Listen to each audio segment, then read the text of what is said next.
തിരുവചനത്തിലൂടെ കർത്താവ് ഇന്ന് നമുക്ക് നൽകുന്ന ദിവ്യ സന്ദേശത്തെ ഉൾക്കൊള്ളുവാനായിട്ട് അവിടുത്തെ ആത്മാവിനാൽ നമ്മെ നിറയ്ക്കണമേ എന്ന് ഒരു നിമിഷം മൗനമായി നമുക്ക് പ്രാർത്ഥിക്കാം. വചനം നമുക്ക് വിവേചിച്ചറിയുവാനുള്ള ആത്മാവിൻ്റെ നിറവ് നമ്മൾ ഓരോരുത്തരിലും സമർത്ഥമായിട്ട് ചൊരിയപ്പെടുന്നതിനും ആത്മാവ് നമ്മിലൂടെ സംസാരിക്കുന്നതിനും ആത്മാവിൻ്റെ ശക്തിയാൽ വചനത്തെ ഉൾക്കൊള്ളുന്നതിനും വേണ്ടി ഒരു നിമിഷം നിശബ്ദമായി നമുക്ക് പ്രാർത്ഥിക്കാം.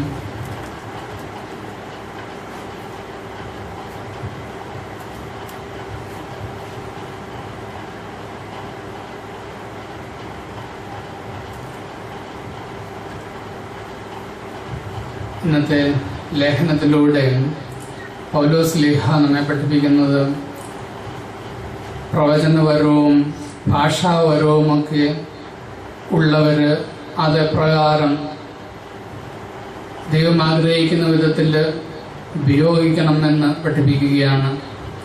അതുവഴിയായിട്ട് വിശ്വാസം വർദ്ധിക്കുന്നതിന് ഇടയാകത്തക്ക രീതിയിൽ മറ്റുള്ളവർ അവരുടെ പ്രവചനപരവും അതുപോലെ തന്നെ ഭാഷാപരവും കൊണ്ട് മറ്റുള്ളവർ തെറ്റിദ്ധരിക്കപ്പെടാതെ വിശ്വാസത്തിൻ്റെ ആഴത്തിലേക്ക് കർത്താവിലേക്ക് കടന്നു വരത്തക്ക രീതിയിൽ ആ വരങ്ങളെ ഉപയോഗിക്കുന്ന ശ്രദ്ധയുള്ളവരായിരിക്കണമെന്ന് പൗലോസ് ശ്ലീഹ പഠിപ്പിക്കുകയാണ്. അങ്ങനെ വിശ്വാസത്തിലേക്ക് കടന്നു വരാനായിട്ട് മറ്റുള്ളവരെ പ്രേരിപ്പിക്കാൻ സാധിക്കത്തക്ക രീതിയിൽ വിശ്വാസത്തോടുകൂടെ നാം പ്രവർത്തിക്കണമെന്ന് പൗലോസ് ശ്ലീഹയിലൂടെ കർത്താവ് നമ്മെ ഉദ്ബോധിപ്പിക്കുകയാണ്. അതേ തുടർന്ന് സുവിശേഷത്തിൽ ഈശോയുടെ ജീവിതത്തിൽ നിന്നുള്ള ഒരു ഭാഗം നാം ശ്രവിക്കുകയുണ്ടായി. ഈശോ സ്വദേശത്ത് വന്ന് അവിടെ സിനഗോഗിൽ പഠിപ്പിച്ചുകൊണ്ടിരിക്കുകയാണ്.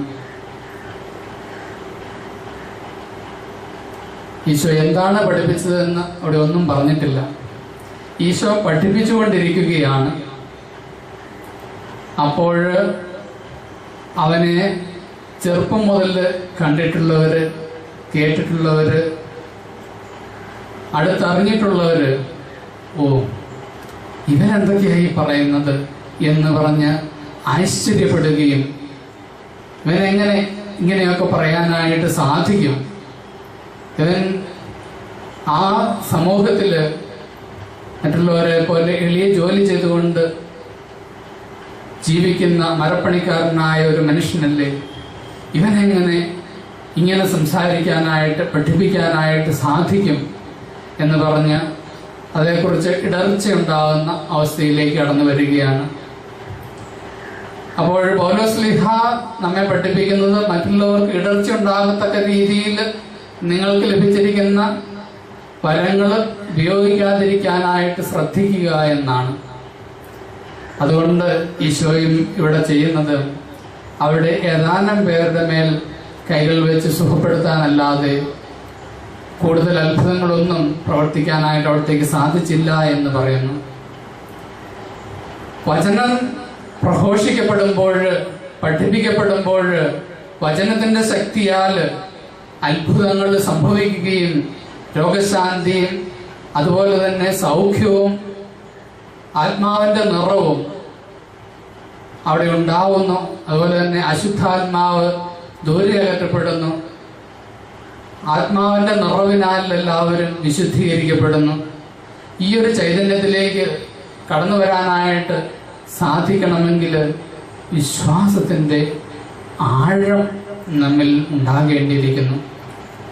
ഈശോ തൻ്റെ പരസ്യ ജീവിതകാലത്ത് രോഗശാന്തിയും അത്ഭുതങ്ങളും പ്രവർത്തിക്കുന്ന ഓരോ സാഹചര്യങ്ങളിലും അവിടുന്ന് അവരുടെ വിശ്വാസം ആവശ്യപ്പെടുന്നുണ്ട്.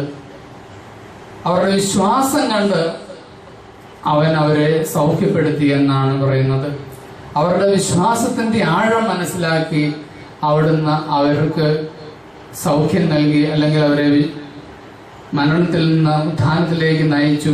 ഇതുപോലെ വിശ്വാസം അടിസ്ഥാനമായിട്ട് അത്ഭുതങ്ങളോ രോഗശാന്തികളോ സൗഖ്യമോ പ്രാർത്ഥന ശ്രവിക്കപ്പെടുന്നതിനോ ഒക്കെയുള്ള ഒരു അടിസ്ഥാനമായിട്ട് ഈശോ ആവശ്യപ്പെടുകയാണ്, പഠിപ്പിക്കുകയാണ്.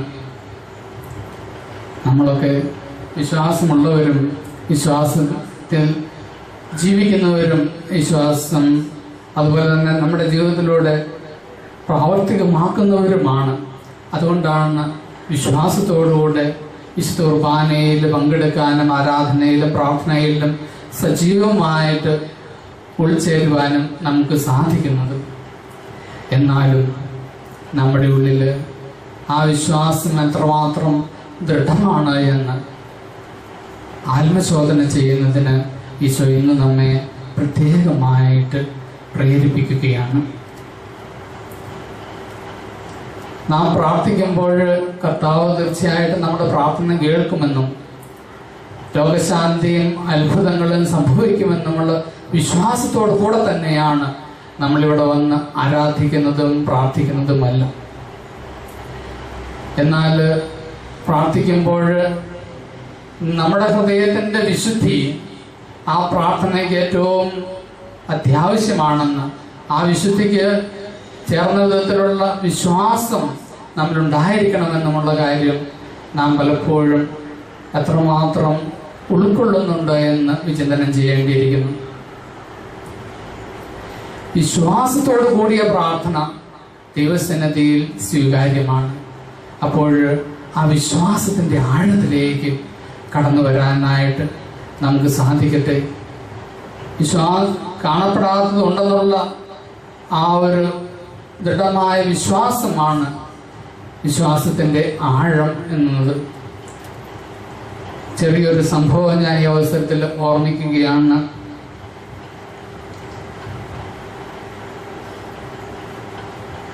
ഒരു വീടിന് വേനൽക്കാലത്ത് പെട്ടെന്ന് തീപിടുത്തം ഉണ്ടാവുകയാണ്. അപ്പോൾ ഓടിക്കൂടിയ ജനം ആ വീടിന് തീ അണയ്ക്കാനായിട്ട് പരിശ്രമിക്കുമ്പോൾ ആ വീടിൻ്റെ മുകളിലത്തെ നിലയിൽ ആ വീട്ടിലെ കുട്ടി ഉറങ്ങുകയായിരുന്നു. അതാരും ശ്രദ്ധിച്ചില്ല. ആ അവസരത്തിലാണ് കുടുംബനാഥൻ അവിടേക്ക് ഓടി വരുന്നത്. അദ്ദേഹം കുഞ്ഞിനെ എടുക്കാനായിട്ട് വീടിനകത്തേക്ക് പ്രവേശിക്കാൻ ശ്രമിക്കുമ്പോൾ അവിടെ എല്ലാം കത്തിപ്പടരുകയാണ്. അങ്ങോട്ട് കടന്നു പോകാനായിട്ട് ആരും അദ്ദേഹത്തെ അനുവദിക്കുന്നില്ല. ആ അവസരത്തിൽ അദ്ദേഹം കുഞ്ഞിനെ വിളിച്ചു പോവുകയാണ്. അപ്പോഴാണ് ആ കുഞ്ഞ് പുകയുടെ അസ്വസ്ഥതയും അതുപോലെ തന്നെ പിതാവിൻ്റെ സ്വരവും കേട്ട് ഉറക്കത്തിൽ നിന്നുണരുന്നത്.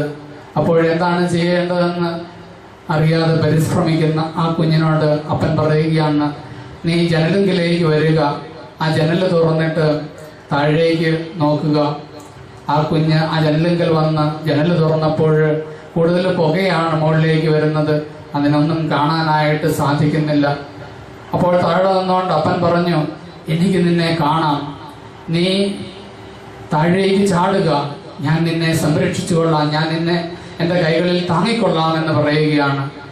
അപ്പോൾ ആ പിതാവിനെ കാണാൻ സാധിക്കാത്ത ആ കുഞ്ഞ് പിതാവിൻ്റെ സ്വരത്തിലുള്ള വിശ്വാസത്തോടുകൂടെ അവിടെ നിന്ന് താഴേക്ക് ചാടുമ്പോൾ പിതാവ് ആ കുഞ്ഞിനെ കൈകളിൽ താങ്ങുകയും രക്ഷിക്കുകയുമാണ് ചെയ്യുന്നത്. ഇതുപോലെ ആ പിതാവിൻ്റെ വചനത്തിലുള്ള സ്വരത്തിലുള്ള വിശ്വാസത്തോടുകൂടെ എടുത്തു ചാടാനായിട്ട് സാധിക്കത്തക്ക രീതിയിലുള്ള ആ ഒരു വിശ്വാസത്തിൻ്റെ ആഴം, പിതാവിൻ്റെ വചനങ്ങൾ നമ്മുടെ ജീവിതത്തിൽ പ്രാവർത്തികമാക്കാനായിട്ട് നമുക്കും ഉള്ളപ്പോൾ രക്ഷയുടെ അനുഭവം ആ കുഞ്ഞിനെ പോലെ സ്വീകരിക്കാനായിട്ട് നമുക്കും സാധിക്കും. അതിനാൽ നമ്മുടെ വിശ്വാസത്തിൻ്റെ കുറവുകളെ പരിഹരിക്കണമേ എന്ന് കർത്താവിൻ്റെ മുമ്പിൽ അപേക്ഷിച്ചുകൊണ്ട് അതോടൊപ്പം തന്നെ നമ്മുടെ ജീവിതത്തെ വിശുദ്ധീകരിക്കാനായിട്ട് അത് മറ്റുള്ളവർക്ക് നമ്മുടെ വിശ്വാസ ജീവിതത്തിന് മാതൃകയാകത്തക്ക രീതിയിൽ നമ്മുടെ ജീവിതത്തെ വിശുദ്ധീകരിക്കാനായിട്ട് നമുക്ക് പരിശ്രമിക്കാം. ഒരു കാര്യം കൂടി ഓർമ്മയിലേക്ക് കൊണ്ടുവരുവാൻ ഞാൻ ആഗ്രഹിക്കുകയാണ്. ഈശോയുടെ ജീവിതത്തിലൂടെയാണ് അവിടുന്ന് കൂടുതൽ സാക്ഷ്യം വഹിച്ചത്. ഈശോയുടെ പ്രസംഗം കേട്ട് അനേകർ അവിടുത്തെ വിശ്വസിച്ചു എന്നതിനേക്കാൾ ഉപരിയായിട്ട് അവിടുന്ന് പ്രവർത്തിച്ച കാര്യങ്ങൾ കണ്ടാണ് കൂടുതൽ പേര് വിശ്വാസത്തിലേക്ക് കടന്നു വന്നത്. അതുകൊണ്ട് നമ്മുടെ ജീവിതം കണ്ടുകൊണ്ടാണ്, നമ്മുടെ ജീവിതത്തിനനുസൃതമാണ് നമ്മുടെ സംസാരവും പ്രവർത്തനങ്ങളും എങ്കിൽ, ജീവിതത്തിനനുസരിച്ചുള്ള ഒരു വചന പ്രഘോഷണമാണ് നാം നടത്തുന്നത് എങ്കിൽ ആ വചന പ്രഘോഷണത്തിനും ജനങ്ങൾ സ്വീകാര്യമൂർത്തി ഉണ്ടാവുകയുള്ളൂ. അതുവഴി ദൈവത്തിൻ്റെ ചൈതന്യം കടന്നു വരികയുള്ളൂ. അതോടൊപ്പം തന്നെ നാം കേൾക്കുന്ന വചനത്തിനനുസരിച്ച്, സ്വീകരിക്കുന്ന വചനത്തിനനുസരിച്ച് ജീവിക്കാനായിട്ട്, അതിന് സാക്ഷ്യം വഹിക്കാനായിട്ട് സാധിക്കുമ്പോഴേ നമ്മുടെ വിശ്വാസം കണ്ട് മറ്റുള്ളവരും വിശുദ്ധീകരിക്കപ്പെടുവാനായിട്ട്, വിശ്വാസത്തിൽ ആഴപ്പെടാനായിട്ട് ഇടയാവുകയുള്ളൂ. ഈശോ കുരിശിൽ കിടക്കുന്ന സമയത്ത് എത്രമാത്രം പീഡകളും സഹനങ്ങളും സ്വീകരിച്ചുകൊണ്ട് മരണത്തിലേക്ക് കടക്കുന്ന ആ അവസരത്തിലാണ് ഈശോയുടെ ജീവിതം കണ്ട് ഈശോയെ പീഡിപ്പിച്ചിരുന്ന ഒരു പടയാളി അവിടുന്ന് മരിക്കുന്നത് പ്രകാരം സഹിച്ച് മരിക്കുന്നത് കണ്ടപ്പോൾ വിശ്വാസത്തോടുകൂടെ വിളിച്ചു പറയുന്നത്, ഇവൻ സത്യമായും ദൈവപുത്രനാണ് എന്ന്. അതുപോലെ തന്നെ സഹനങ്ങളെ ഏറ്റവും ക്ഷമയോടുകൂടെ സ്വീകരിച്ചുകൊണ്ട് കുരിശിൽ മരണത്തിലേക്ക് കടന്നു വരുന്ന ഈശോയുടെ വലതുവശത്ത് കിടന്നിരുന്ന കള്ളനും ഈശോയുടെ ഈ സഹനത്തെയും ജീവിതത്തെയും കണ്ടുകൊണ്ട് അവിടെ വെച്ച് മനസ്സാന്തരപ്പെട്ടുകൊണ്ട് പറയുകയാണ്, പിതാവേ, അങ്ങയുടെ രാജ്യത്തിലായിരിക്കുമ്പോൾ അവിടുന്ന് എന്നെയും കൂടി ഓർക്കണമേ എന്ന്. അങ്ങനെ ഈശോ ആ സമയത്ത് ഒന്നും പ്രഘോഷിച്ചിട്ടല്ല, അവിടുത്തെ ജീവിതം കണ്ട് ഇവരിലൊക്കെ, വലിയ തെറ്റുകൾ ചെയ്തിരുന്ന ഇവരിലൊക്കെ മാനസാന്തരത്തിൻ്റെ, ജീവിതത്തിൽ അന്തരമുണ്ടാകുന്നതിൻ്റെ അനുഭവം കാണാനായിട്ട് സാധിക്കുന്നു. ഇതുപോലെ നമ്മുടെ ജീവിതത്തിലൂടെ മറ്റുള്ളവരെ വിശ്വാസത്തിലേക്ക് നയിക്കുവാനായിട്ട് നമുക്കും പരിശ്രമിക്കാം. അതുതന്നെയാണ് പൗലോസ് ശ്ലീഹായി നമ്മോട് പറയുന്നത്. നമ്മുടെ ജീവിതത്തിലൂടെ മറ്റുള്ളവരെ വിശ്വാസത്തിലേക്ക് നയിക്കുന്നവരായിരിക്കണം നമ്മൾ. അവർക്ക് വിശ്വാസത്തിന് ഇടർച്ച കൊടുക്കുന്നവരല്ല, വിശ്വാസത്തിലേക്ക് അവരെ നയിക്കുവാനായിട്ട് പ്രേരിപ്പിക്കത്തക്ക രീതിയിൽ വിശ്വാസം ജീവിക്കുന്നവരായിരിക്കുക നാം. അപ്പോഴാണ് നമുക്കും നാമുമായി ബന്ധപ്പെടുന്ന എല്ലാവർക്കും മാനസാന്തരത്തിൻ്റെ, വിശുദ്ധിയുടെ അനുഭവം ഉണ്ടാവുക. ഈ ചൈതന്യത്തിലൂടെ ജീവിക്കാൻ കർത്താവ് നമ്മെല്ലാവരെയും സമർത്ഥമായി അനുഗ്രഹിക്കട്ടെ എന്ന് പ്രാർത്ഥിക്കുന്നു. പിതാവിൻ്റെയും പുത്രൻ്റെയും പരിശുദ്ധാത്മാവിൻ്റെയും നാമത്തിൽ.